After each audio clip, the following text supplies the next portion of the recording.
Welcome to Oxford News This Week. I'm Elgin Nichols. And I'm Terry Stiles. In this week's news, downtown Oxford is in the National Register. Oxford middle school students receive astronaut training, and Wildcats football season is almost here. Stay tuned. Learn more about these stories and others. The Oxford News begins right now.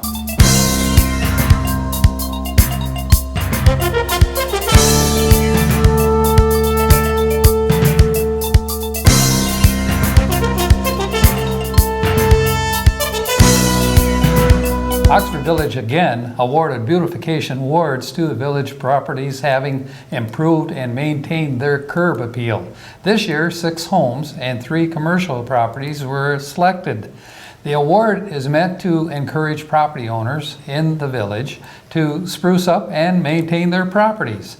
Award winner and resident Jeff Stewart says receiving the award is validating. He and his wife devoted over 100 hours removing vegetation and making other improvements to their home. Acorn Stamping was one of the recognized commercial properties. Owner Bob Cox said having a good-looking building sets the right first impression for customers and residents alike. Just over 20% of Oxford's registered voters helped pass operating millages for Parks and Recs and the Oakland County Police Department. There were more absentee voters for both millages than ballots cast at the polls. The 10-year 1 mil tax for the Parks and Recs passed by just over 2,200 votes to 1,300 votes. The police millage passed just over 2,100 votes to 900. Oxford Parks Director Ron Davis said he was excited but nervous before the election day. He said he had noticed negativity on social media about the millage and that he spent 24 years at the Parks and Recs Department, and he's looking forward to continuing serving the Oxford Parks system. The Oxford Public Library reading program has saw kids spending almost 14,000 days reading over the summer. Over 700 kids registered for the program running from June 7th to August 2nd.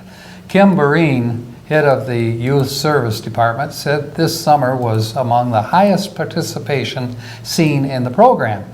91 children read for 50 days, and over 300 read for at least 25 days. For every 5 days of reading, kids were rewarded with a coin to spend at the Summer Reading Program bookstore. More than 2,700 coins were distributed as of August 7th. Vereen said they will sell 1,200 to 1,300 books in addition to the reading program. Over 2,000 people attended other youth programs during the summer. Great program. Emanuel Congregational Church is looking to raise $100,000 for repairs and restoration. A GoFundMe page has been launched by village resident Justin Wilcox. Wilcox said the church has a very small congregation and has trouble raising funds needed for the restoration. The building is in need of new shingles, brick repair, paintwork, and plexiglass repair, among other fixes. The building dates back to 1877. 4 Oxford Middle School students attended Space Academy and Aviation Challenge Mach 2 in Huntsville, Alabama. The week-long program promoted STEM, S-T-E-M, which stands for Science, Technology, Engineering, and Math. These skills are learned in the context of the space training. Space Academy is a part of the Space Camp program for youths 12 to 14 years of age. As part of the experience, students sleep in bunks which look like beds on the International Space Station. They use simultaneous, similar to those used by NASA. Student Cody Musial said he trained on the 1/6 gravity chair and the multi-axis trainer, which helps prepare astronauts for zero gravity. Aviation Challenge Mach 2 was another part of the program, and Madeline Krosick and the Musial siblings all took part. This program uses fighter pilot training techniques to teach military avionics and principles of flight.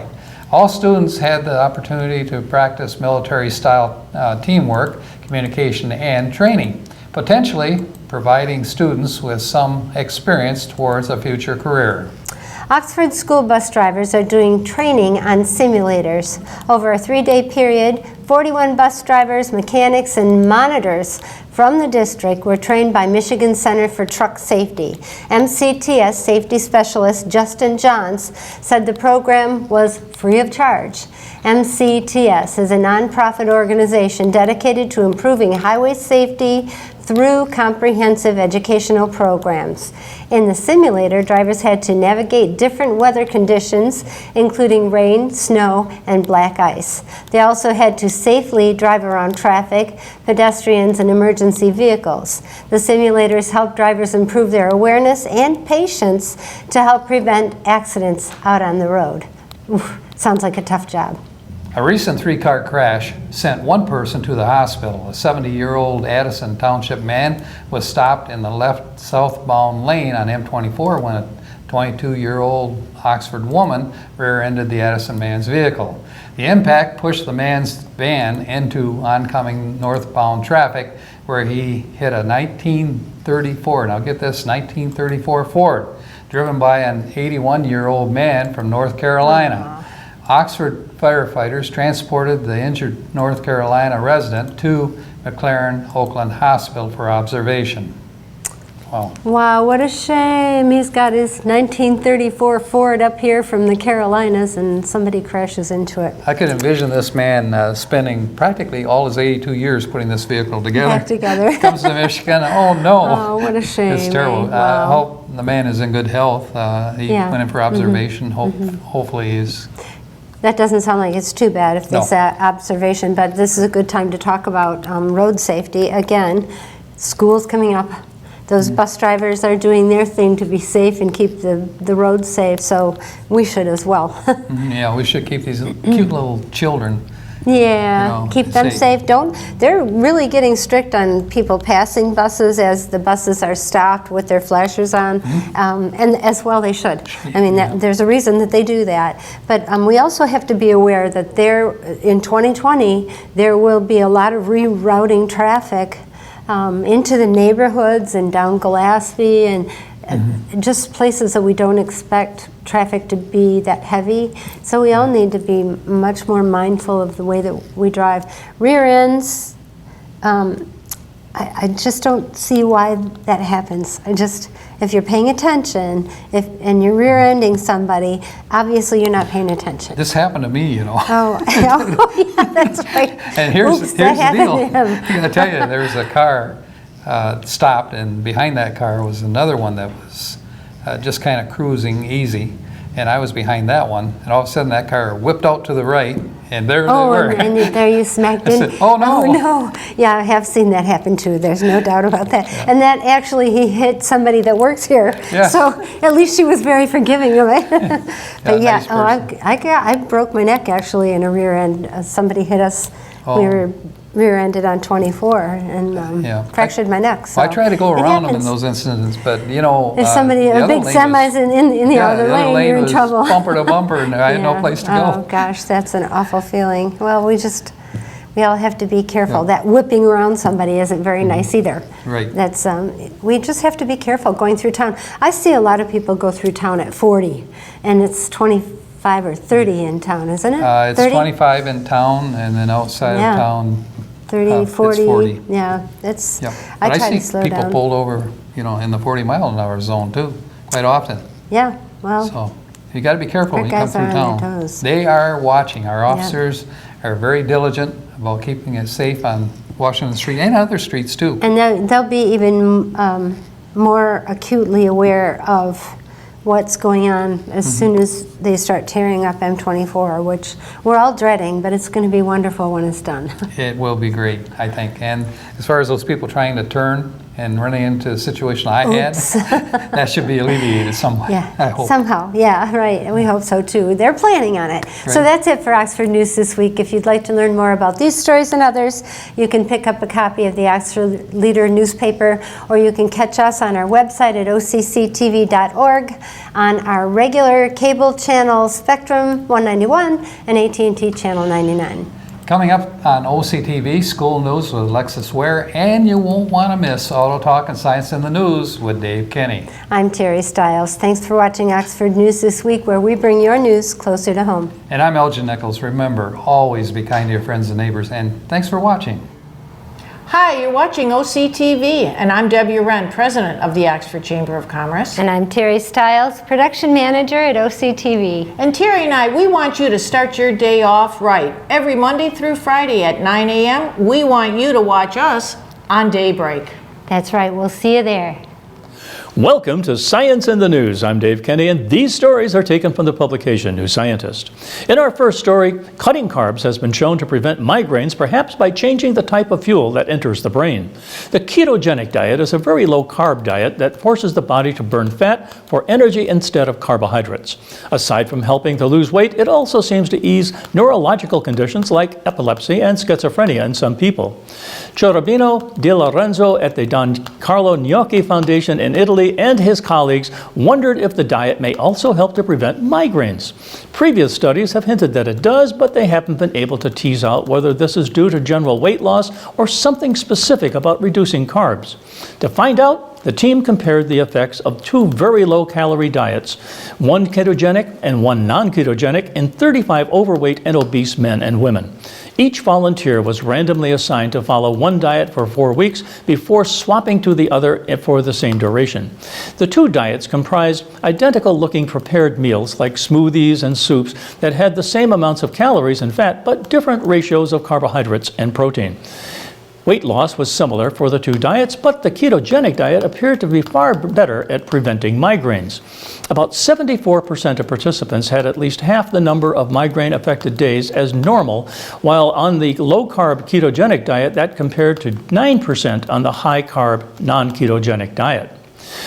In comparison, the best migraine prevention drugs available, known as CGRP or monoclonal antibodies, cut migraine-affected days in half or more of about 30 to 48% of users. The results are compelling, but larger and longer studies are needed before the ketogenic diet can be recommended for the migraine prevention, says Christina Sun Edelstein at the University of Melbourne in Australia. There are many migraine treatments that seem to work well initially, but are ultimately disappointing, she says.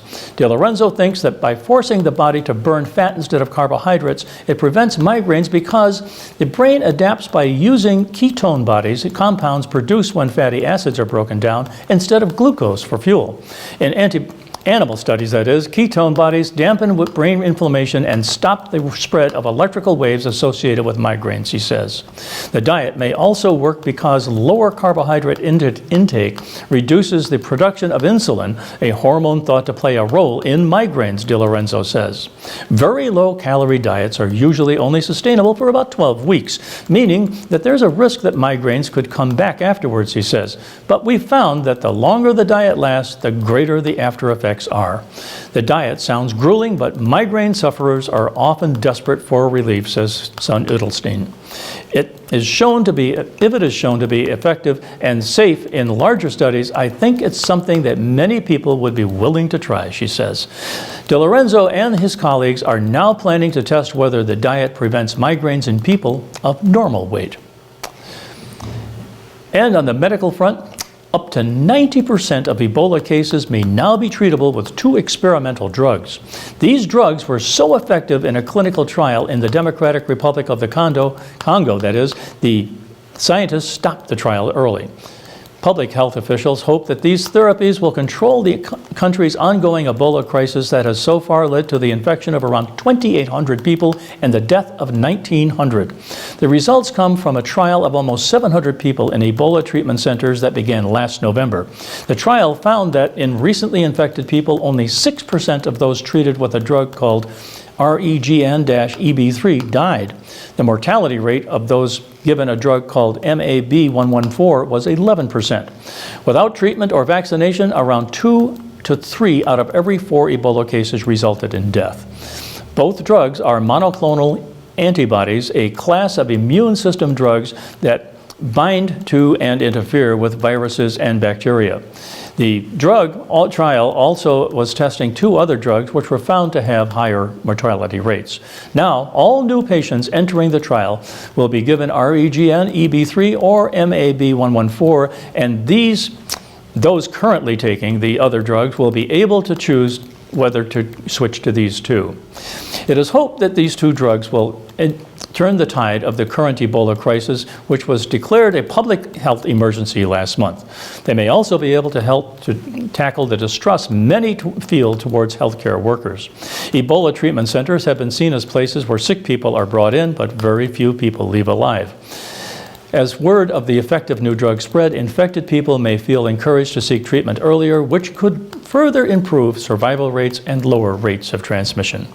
Well, that's it for this edition of Science in the News. I'm Dave Kenny. Stay tuned to Oxford Community Television.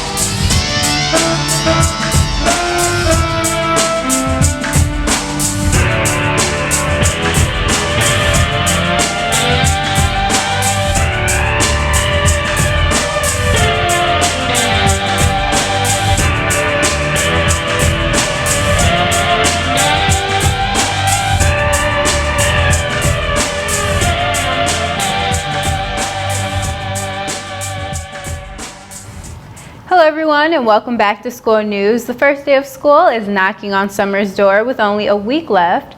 Back to school shopping has begun and the back to school summer introduction started last week with Leonard Elementary School's Popsicle Welcome last Wednesday. OHS housed their Link Day introduction for the incoming 9th graders as well as OVA and OSEX orientation.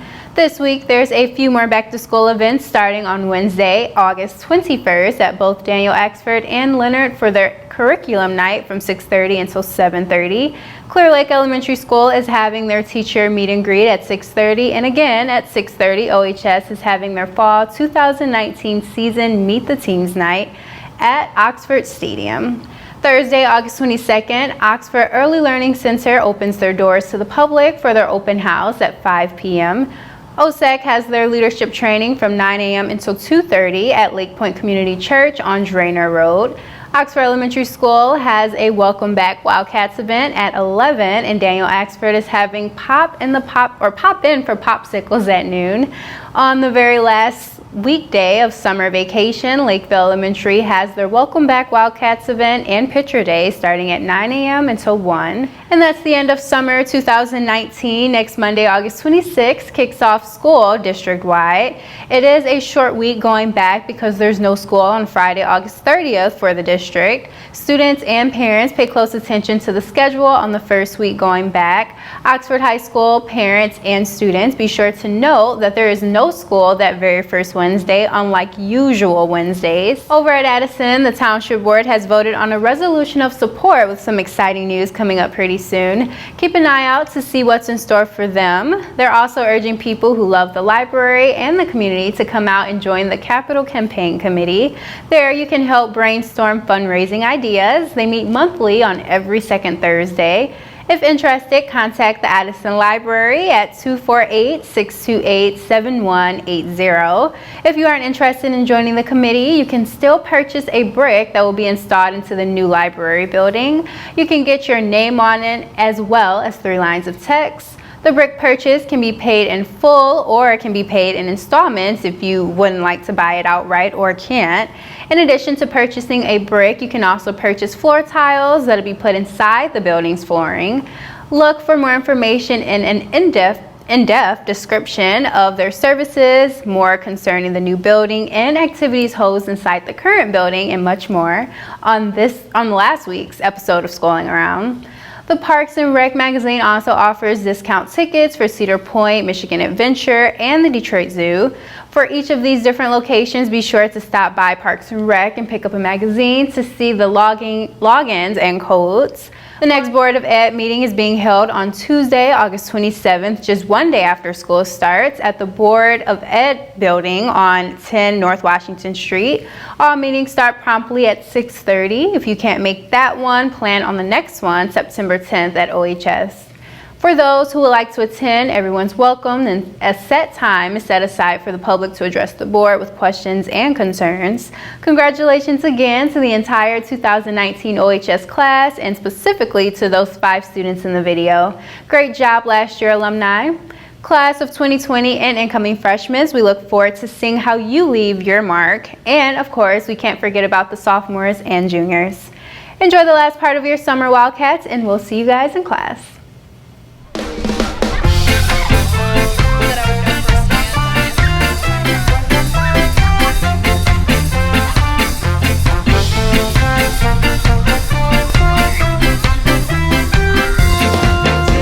Welcome to this edition of Auto Talk. I'm Dave Kenny, and these stories are taken from the publication Automotive News. In our first story, Ram's 2020 EcoDiesel pickup will start below $39,000 for the base model when it launches in the 4th quarter. The 3rd generation EcoDiesel will be priced at $38,585, including shipping for the 2-wheel drive Tradesman Quad Cab version.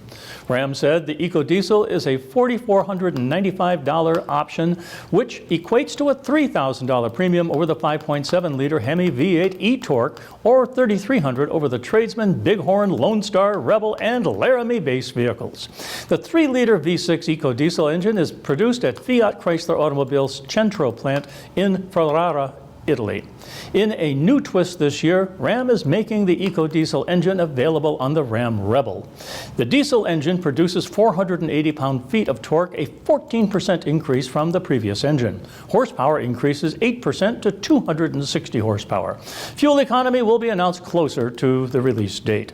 The availability of the EcoDiesel across all Ram trim classes will give the truck a competitive advantage in the marketplace. Mike Koval, Jr., Director of U.S. Product Marketing for Ram, told Automotive News during a media event last week. From our entry-level Tradesman all the way up to our premium limited edition quad cab, crew cab, 4x4, 4x2, and our customers will have access to that level of technology and performance and fuel efficiency across the range. We are going to speak to the entire spectrum of diesel buyers, he said. The U.S. sales of the Ram rose 28% in the first half, enough for the truck to surpass the Chevrolet Silverado and become the number 2 seller in the large pickup segment. And in the recall front, Ford Motor Company is recalling over 108,000 Ford Fusion and Lincoln MKZ midsize cars from the 2015 model year for a defect in the front seatbelt assemblies. Ford said a temperature increase in the driver or front passenger seatbelt anchor could degrade the strength of the cable and prevent the belt from adequately restraining a person in an accident. The majority of the affected vehicles are in the U.S., with 4,002 in Canada and 1,023 in Mexico. The recall concerns 2015 Fusions built at the Flat Rock Assembly Plant in Michigan from August 1st, 2014 to January 30th, 2015, and at the Hermosillo Assembly Plant in Mexico from August 1st, 2014 to November 24th, 2014. It also includes 2015 MKZ vehicles built at the Hermosillo plant from August 1st, 2014 to November 21st, 2014. Ford said it's aware of one injury related to the defect. A Ford spokeswoman said the injury report did not drive the recall. We take our safety of our customers very seriously, and we continuously evaluate our processes for potential improvements and are confident in our current methods for quickly identifying and addressing potential vehicle issues, a Ford spokeswoman told Automotive News. Dealers will apply a coating to protect the cable during a pre-tensioner deployment to correct the issue. Customers' notifications will begin on September 9th. And in our last story, as part of a planning for possible economic downturn in the U.S., GM CFO said the companies would consider deferring non-essential capital outlays and a shift to lower-priced vehicles. Both GM and Ford are preparing for a possible economic downturn, the company said on August 13th. as an ongoing trade war between Washington and Beijing fuels a fear of global recession. Tit-for-tat tariffs have increased raw material costs for the global auto industry, which is already dealing with weak demand in both China and the United States. Ford Motor Company has a cash buffer of $20 billion for a potential downturn event, Ford North American CFO Matt Fields said at a J.P. Morgan conference in New York.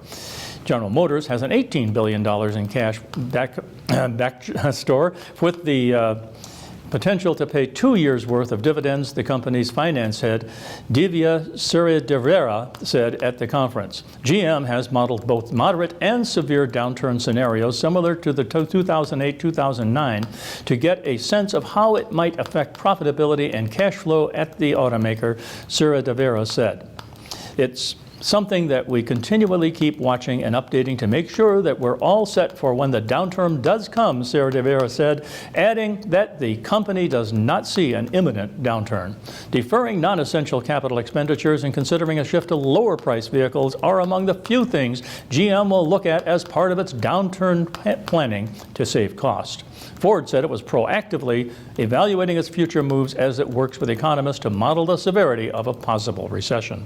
Fear of a recession has dominated trading on Wall Street this year and spurred a bout of extreme volatility following President Donald Trump's announcement of a new round of tariffs on August 1st. Well, that's it for this edition of Auto Talk. I'm Dave Kenny, and as always, may the wind be at your back as you cruise down life's highways.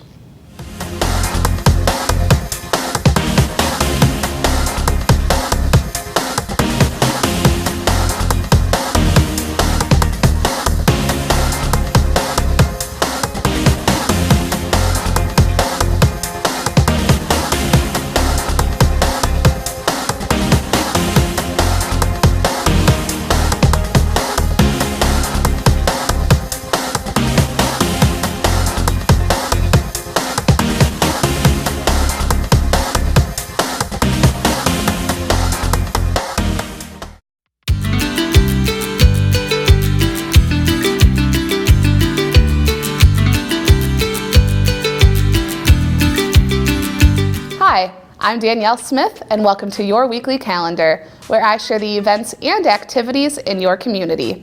So listen up and take notes. Here we go. Banbury Cross Therapeutic Equestrian Center is hosting their annual horse show and open house on August 24th. Come on out and see what the riders have been working on in their weekly riding lessons. Enjoy some food, games, drinks, and vendors too. Banbury Cross is located at 1223 Brower Road. If you would like to be a sponsor or vendor for the event, contact Banbury Cross at 248-628-7433. The open house and horse show starts at 9 a.m. Calling all dog lovers and golfers alike, the 5th annual Putts for Paws golf outing will be held on August 25th at Devil's Ridge Golf Club. Support the K9 Stray Rescue League and K9 Companions Rescue Center as you enjoy some golf, lunch on the course, dinner, and a silent auction. If you are not a golfer, don't worry. Enjoy a nice dinner and the silent auction while you mingle with other dog lovers. Boulder Point Golf Club is located at 3700 Metamora Road. For more information and to register, go to k9stray.com and click on the Events tab. Registration ends August 21st. The Addison Township Public Library Board of Trustees will be holding their monthly board meeting on August 20th at 7 p.m. Come to the meeting to stay up to date on the budget, policies, and the building facility. The Addison Township Public Library is located at 1400 Rochester Road. If you haven't stopped by the new Senior Center at Seymour Lake Park, now's your chance. There will be an official ribbon cutting and open house for the new facility on August 20th. Come enjoy some refreshments and gifts as you explore the facility. Visit with representatives and volunteers to learn about the various programs that the center has to offer. The open house is August 20th from 5:30 to 7:30, with the ribbon cutting beginning at 6 p.m. The Senior Center is located inside Seymour Lake Park between the Parks and Rec Department and OCTV. The Village of Oxford Planning Commission will be holding their monthly meeting on August 20th at 7 p.m. Among the items to be discussed is the recreational marijuana ordinance. The Village of Oxford Planning Commission meeting will be held at the community room located at 22 West Burdick Street. As always, this meeting is open to the public, so come hear about the current issues from the officials themselves. Do you think you are skilled at bingo? If so, put those skills to the test. The Oxford Public Library is hosting Book Bingo on August 20th from 2 to 3 p.m. in the Oxford Rotary Room. Play traditional bingo and win books for prizes. After all, there is no such thing as having too many books. Do you have the inside scoop on an event you think the community should know about? If so, we want to hear from you. Contact the studio at 248-628-9658 or email us at manager@occtv.org. That's a wrap for your weekly calendar. Make sure to follow us on Facebook and YouTube to stay up to date on all things going on in your community. I'm Danielle Smith. See you next time.